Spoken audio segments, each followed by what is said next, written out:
বিজেপির বিষ্ণুবাবুকে বলা হয়েছে তথ্যগুলো এদের দিতে, এবং ইনি তখন সোশ্যাল মিডিয়া সোচ্চার হচ্ছে সব তথ্য কাগজ ফাগজ এইসব দেখিয়ে। 24-এর ভোটের আগে তাকে সুকান্ত মজুমদারের পক্ষ থেকে বলা হয় যে আপনি ভোটের আগে সব নিয়ে চুপ থাকুন এবং সিবিআইকে কোনো কিছু তথ্য দেবেন না। ভাবুন, লকেট চ্যাটার্জি তার বাড়িতে আসে এবং বলেছে আপনি চেপে যান। এমনকি শিবরাজ সিং চৌহানও তাকে যোগাযোগ করে বলে চেপে যাও। মানে বুঝতে এই যে স্কেলটা যে লেভেল থেকে চাপা হচ্ছে থেকে আশা করি হয়তো বুঝতে পারবেন এটা কত বড় একখানা জিনিস, কত বড় একখানা জিনিস। এবং আমি গর্বিত বাংলা পক্ষ সাধারণ সম্পাদক হিসেবে যে স্বাধীনতার আগে যে কাজটা ক্ষুদিরাম এবং বাঘাযতীন করতেন সেই কাজটা আজকের দিনে রজত ভট্টাচার্য এবং গিরিধারী রায় করেছেন। বাংলা পক্ষের সদস্যরা, আমি তাদের জন্য গর্বিত। আজকে সারা বাঙালি জাতি তাদের জন্য গর্বিত, সারা বাঙালি জাতি তাদের জন্য গর্বিত। শুধু তারা ছাড়া যারা মনে করে যে ফেক ডোমিসাইল ইউজ করে ভারতের আধা সামরিক বাহিনীতে ঢোকা এরা হচ্ছে শিশু, ধোয়া তুলসী পাতা।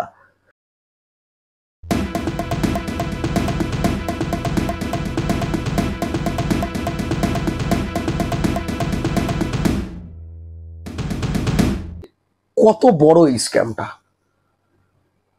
পশ্চিমবঙ্গে 2022-এর যে এসএসসি জিডি ইনটেক, তাদের 6000 পশ্চিমবঙ্গ কোটার সিট ছিল, 6000। এর মধ্যে 3627টা ফেক ডোমিসাইল। 3627টা মানে 60% বেশি সিট পশ্চিমবঙ্গের ছেলেমেয়েরা তাদের ন্যায্য অধিকার কেড়ে নিয়েছে ইউপি, বিহার, ঝাড়খণ্ড এইসব স্টেটের, তারা ফেক ডোমিসাইল দিয়ে এখানকার সেজে গেছে। 2021 সালের এসএসসি জিডি সিট ছিল 3000, 1800 সিট আবার ওই 60% বেশি নিয়ে গেছে এই ফেক ডোমিসাইলধারীরা। এবং এর মধ্যে একটা খুব স্যাড ব্যাপার রয়েছে, তার মানে 5500+ শুধু গত 2 বছরে বাংলার ছেলে মেয়েদের চাকরি হরণ হয়েছে। আপনি দেখেছেন এরকম সারাদিন চালালে তো হিন্দি মিডিয়া যেভাবে চালালো এই জিনিসটা, একটা ভাইরাল ভিডিও, আর সেখানে 5500 ছেলে মেয়ের যে জিনিসটা যেটা ঘটলো এরা চালায়নি। কিন্তু আজকে এতগুলো ছেলে কিন্তু দাঁড়িয়ে যেত, এবং এখন তারা দাঁড়াতে পারবে না। কেন বলুন তো? এতে ওয়েট লিস্টেড হয় না, এটাতে এজ লিমিট আছে।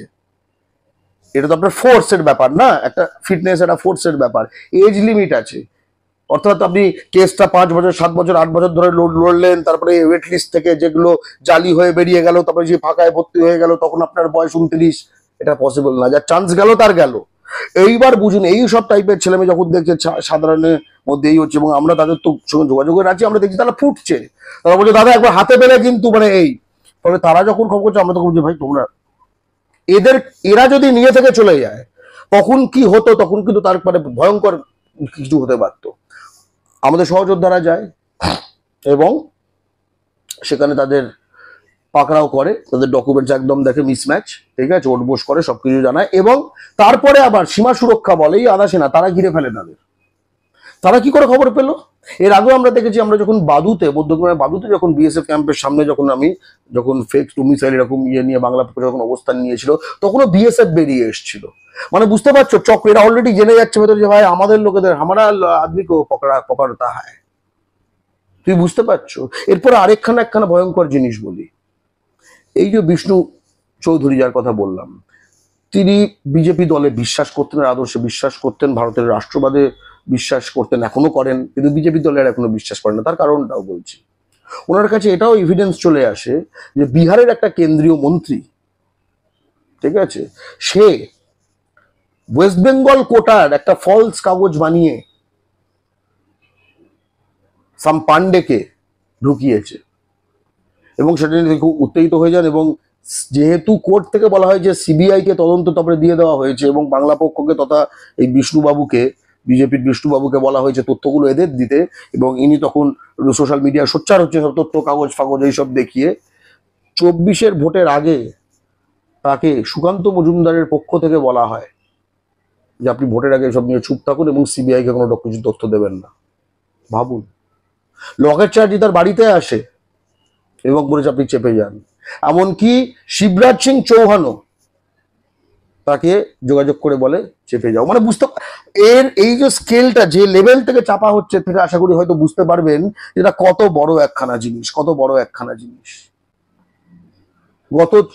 গত দুবারের ইনটেক 2021 2022 5,500 প্লাস চলে গেছে ফেক ক্রিমিনালদের হাতে। আচ্ছা, ক্রিমিনালরা যদি সিআইএসএফ বিআইএসএফ সিআরপিএফ এর চাকরি করে তাহলে ফোর্সগুলোর কি হবে? আচ্ছা, ক্রিমিনালরা যদি বিএসএফ এ থাকে তাহলে সীমান্ত সুরক্ষার কি হবে? তখন এই ফেন্সিডিল, ড্রাগ, মানুষ, গরু পাচার এগুলো ছাড়া কি হবে? কি হবে এগুলো? যদি আভ্যন্তরীণ সুরক্ষায় কাশ্মীরে জঙ্গি দমন থেকে শুরু করে আমাদের ভোটের ইলেকশন ডিউটিতে যদি এসবরা থাকে, যারা ক্রিমিনাল, এরকম যদি লোকজন ঢোকে সিআইএসএফ সিআরপিএফ এর নামে এই ভুয়াভাবে ঢোকে, তাহলে এগুলো কি হবে? এটা কিন্তু ভারতের আভ্যন্তরীণ সুরক্ষার প্রশ্ন, ভারতের সার্বভৌমত্বের প্রশ্ন, ভারতের সীমান্ত সুরক্ষার প্রশ্ন। এবং আমি গর্বিত বাংলা পক্ষ সাধারণ সম্পাদক হিসেবে যে স্বাধীনতার আগে যে কাজটা ক্ষুদিরাম এবং বাঘাযতীন করতেন, সেই কাজটা আজকের দিনে রজত ভট্টাচার্য এবং গিরিধারী রায় করেছেন। বাংলা পক্ষের সদস্যরা, আমি তাদের জন্য গর্বিত। আজকে সারা বাঙালি জাতি তাদের জন্য গর্বিত, সারা বাঙালি জাতি তাদের জন্য গর্বিত। শুধু তারা ছাড়া যারা মনে করে যে ফেক ডোমিসাইল ইউজ করে ভারতের আধা সামরিক বাহিনীতে ঢোকা এরা হচ্ছে শিশু, ধোয়া তুলসী পাতা। মানে কি অদ্ভুত! প্রতিবাদ করে চোর ধরলো যে, মাসুল দিল সে, আর চোর গেছে পালিয়ে। আপনারা দেখছেন আওয়াজ, রোজকারের হক কথা। ফর মোর আপডেটস অ্যাবাউট আওয়াজ, please subscribe our YouTube channel.